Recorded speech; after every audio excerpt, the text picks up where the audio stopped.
મોરબીમાં ખાણ ખનીજ વિભાગની કાર્યવાહી, સ્ટોન ક્રશર પર તપાસ. મોરબી જિલ્લામાં ખાણ ખનીજ વિભાગ ફરી સક્રિય બન્યું છે. રાજ્યમંત્રી કાંતિભાઈ અમૃતિયાના ભાઈ રાકેશ અમૃતિયા સાથે સંકળાયેલા સ્ટોન ક્રશર યુનિટ ખાતે ખાણ ખનીજ વિભાગની ટીમે તપાસ હાથ ધરી હતી. પ્રાથમિક માહિતી મુજબ ટીમ સ્ટોન ક્રશર ખાતે ખનીજના સ્ટોક ગણતરી અને દસ્તાવેજોની ચકાસણી માટે પહોંચ્યું હોવાનું જાણવા મળ્યું છે.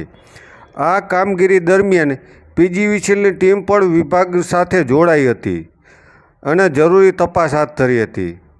સૂત્રોના જણાવ્યા મુજબ તપાસ દરમિયાન સ્થળ પર થોડા સમય માટે તર્ક વિતર્ક સ્થિતિ જેવી પણ સર્જાઈ હતી. નોંધનીય છે કે તાજેતરમાં ખેડૂત આંદોલન દરમિયાન રાકેશ અમૃતિયાના નિવેદનો ચર્ચામાં રહ્યા હતા.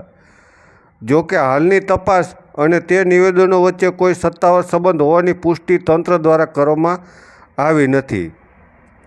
ખાણ ખનીજ વિભાગ દ્વારા તપાસ પૂર્ણ થયા બાદ સમગ્ર મામલે સત્તાવાર વિગતો સ્પષ્ટ થાય તેવું લાગી રહ્યું છે.